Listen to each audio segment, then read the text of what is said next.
দৈনিক আজকের পত্রিকার এই শিরোনামটি হচ্ছে আওয়ামী লীগ থেকে বহিষ্কৃত সাবেক মন্ত্রী লতিফ সিদ্দিকী, ঢাবি শিক্ষক 4 জন সহ 11 জন ডিবি হেফাজতে। অন্য পত্রিকাতে আবার দেখেছি যে 19 জন হেফাজতে এমনটা এসেছে। এই রিপোর্টে বলা হচ্ছে রাজধানীতে মব সৃষ্টি করে মুক্তিযুদ্ধ ও সংবিধান বিষয়ে একটি আলোচনা সভা পণ্ড করা হয়েছে। আলোচনা সভায় বক্তা হিসেবে যোগ দেওয়া আওয়ামী লীগ থেকে বহিষ্কৃত নেতা সাবেক মন্ত্রী আব্দুল লতিফ সিদ্দিকী ও ঢাকা বিশ্ববিদ্যালয়ের আইন বিভাগের অধ্যাপক শেখ হাফিজুর রহমান 4 জনকে হেনস্থা করা হয়েছে। পরে পুলিশ এসে তাদের 2 জন সহ অন্তত 11 জনকে নিরাপত্তার খাতিরে গোয়েন্দা পুলিশের কার্যালয়ে নেওয়া হয়েছে। আমি আগে রিপোর্টটি পড়ি, তারপর দুটি কথা বলবো। আজ বৃহস্পতিবার দুপুরে সেগুনবাগিচার ডিআরইউ ভবনের শফিকুল কবির মিলনায়তনে এই ঘটনা ঘটে। ডিআরইউ থেকে তাদের প্রথমে শাহবাগ থানায় নিয়ে যাওয়া হয়।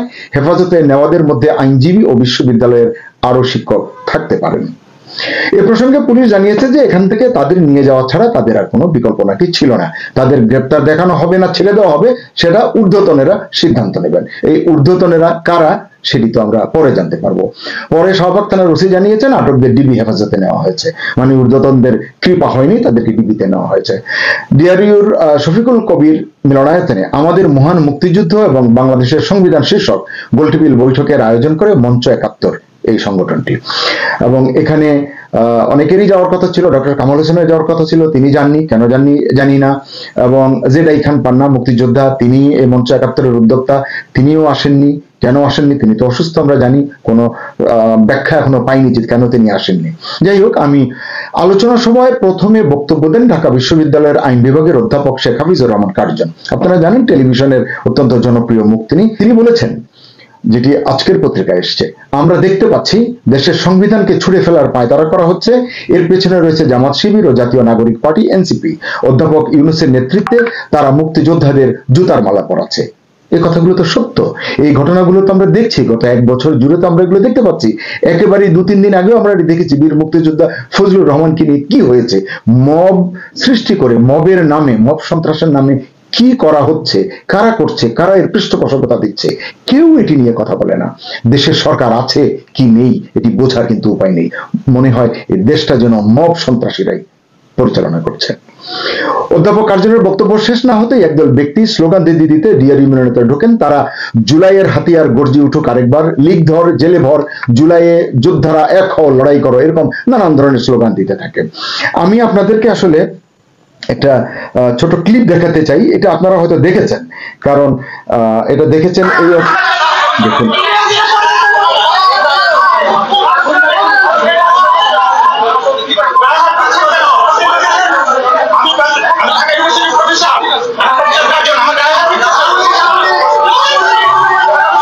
আমি আপনাদেরকে আরেকটি ক্লিপ দেখাই। আপনারা হয়তো দেখেছেন, কারণ এই ফেসবুকে, ইউটিউবে এর ছড়াছড়ি। আমি জাস্ট আলোচনার সুবিধার জন্য এটি দেখাতে চাই আপনাদেরকে।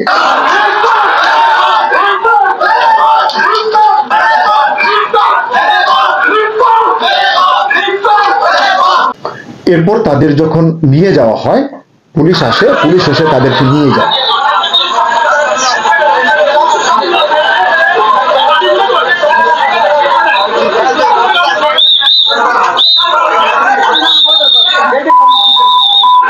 একটি স্বাধীন দেশে যারা যুদ্ধ করে দেশটা স্বাধীন করেছেন, যে স্বাধীনতার সুবাস নিয়ে আমরা বেঁচে থাকি, বেঁচে আছি, আমরা এদেশের নাগরিক হিসেবে নিজেদের পরিচয় দিই, তারাই আমরা, বা আমাদের কোনো একটি গোষ্ঠী, তারা এই দেশেরই নাগরিক, এই পরিচয় তো তারা এখনো দেন। কিন্তু তারা যা করেন, মুক্তিযুদ্ধের নাম শুনলে তাদের ভিতরে যে প্রতিক্রিয়া হয়, তার যে নগ্ন বহিঃপ্রকাশ, সেটি কিন্তু আপনারা দেখলেন। এটি হচ্ছে আসলে এখন বাংলাদেশ।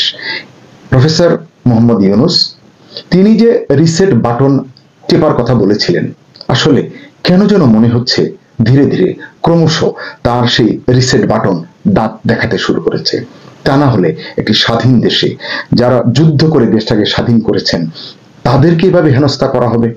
কতিপয় অর্বাচীন তাদেরকে হেনস্থা করবে, অপমান করবে। তারা যদি দোষী হয়ে থাকে, আইন আছে, আইন তাদের বিচার করবে।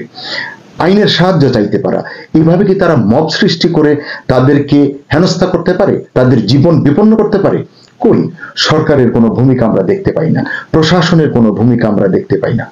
এরকম একটি অনুষ্ঠান হবে, হুট করে তো অনুষ্ঠানটি হয়নি। কেন এভাবে এই অনুষ্ঠানকে বাধা দেওয়া হলো? যারা বাধা দিয়েছে তাদের কারো কারো বক্তব্য হচ্ছে এখানে আওয়ামী লীগের দোসররা বা আওয়ামী লীগকে পুনঃপ্রতিষ্ঠা করবার জন্য, পুনর্জাগরণের জন্য তারা এখানে গোপনে ষড়যন্ত্র করছে। আচ্ছা বলুন, ষড়যন্ত্র করবার জন্য কেউ কি হল ভাড়া করে ঢাকা রিপোর্টার্স ইউনিটির মতো এরকম জনসমাগমে গমগম করে যে এলাকাটি, সেই এলাকাতে গিয়ে হল ভাড়া করে কেউ অনুষ্ঠান করে?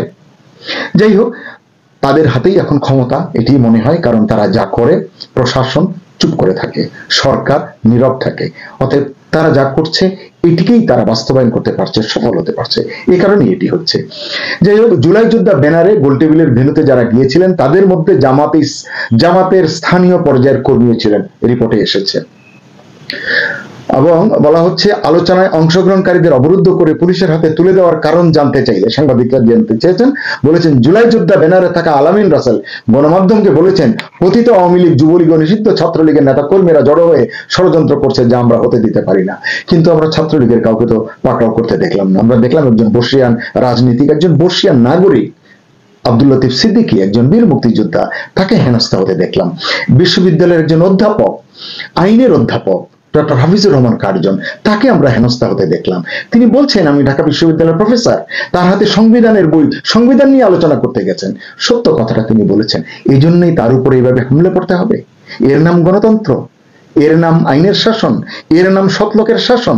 অন্যদিকে পল্টন থানা জামাত ইসলামীর নেতা দাবি করা শামীম হোসেন নামে এক ব্যক্তি বলেন, একটি গোষ্ঠী ৭১ ও ২৪কে মুখোমুখি দাঁড় করিয়ে ২৪কে প্রশ্নবিদ্ধ করার চেষ্টা করছে। আমরা মনে করি ৭১ আমাদের ভিত্তি এবং ২৪ আমাদের মুক্তি। তাহলে ৭১ যদি ভিত্তি হয়, তাহলে ৭১-এর যারা যোদ্ধা, বীর যোদ্ধা, তাদেরকে নিয়ে এই ছেলে খেলা কেন? তাদের সঙ্গে এই হিংস্র যে মানসিকতা প্রদর্শন কি কারণে? এইভাবে পাবলিকলি একজন অধ্যাপককে, একজন প্রবীণ নাগরিককে তো আমরা হেনস্থা করতে পারি না। কি বার্তা দিচ্ছে আসলে তথাকথিত জুলাই যোদ্ধারা? এরা আসলে জুলাইয়ের স্পিরিটটা ধারণ করে কিনা সেটি নিয়ে কিন্তু আমার মনে প্রশ্ন আছে। আমার এই কথাগুলো হয়তো তাদের গাত্রদাহ করবে, কারণ সত্য সবসময় কিন্তু অপ্রিয় হয়। যাই হোক, এই ধরনের আলোচনা অনেক করা যাবে, আমি সেটি করতে চাই না। সিনিয়র সাংবাদিক যিনি প্রবাসে থাকেন, সাইদ তারেক, অনেকেই তাকে চেনেন, তিনি একটি পোস্ট দিয়েছেন, লিখেছেন দেশটা কি তাহলে রাক্ষসের কবল থেকে খোক্ষসের খপ্পরে গিয়ে পড়লো, হায়নার কাছ থেকে নেকড়ের হাতে? বুঝুন, ভাষাগুলো লিখতে বাধ্য হয়েছেন তিনি। লিখছেন মুক্তিযুদ্ধ আর স্বাধীনতার কথা বললে তো তা আওয়ামী পুনর্বাসন হবে কেন? তিনি বলছেন গোপন ষড়যন্ত্র করবে তা এই প্রকাশ্যে কেন? ধরে নিলাম ষড়যন্ত্র, পুলিশ দিয়ে বন্ধ করা যেত, তা না করে মব হয়ে এসে ভণ্ডুল করা, আলোচকদেরকে আটকানো, তারপর পুলিশের হাতে তুলে দেওয়া, ব্র্যাকেটে কোন কোন মিডিয়ার শব্দ চয়ন দেখুন, কি দরকার ছিল? মবের নাম দিয়ে কারা এটা করেছে সবাই জানে। সোশ্যাল মিডিয়ায় কয়েকজনের ছবি এসেছে, তাদের পরিচয় প্রকাশ করা হয়েছে। লাভ কি? কে এদের বিচার করবে? ন্যায় বিচারটা করবে কে? দেশের শান্তি প্রতিষ্ঠার চিন্তা বা এই লোককে কাজ করছে কে?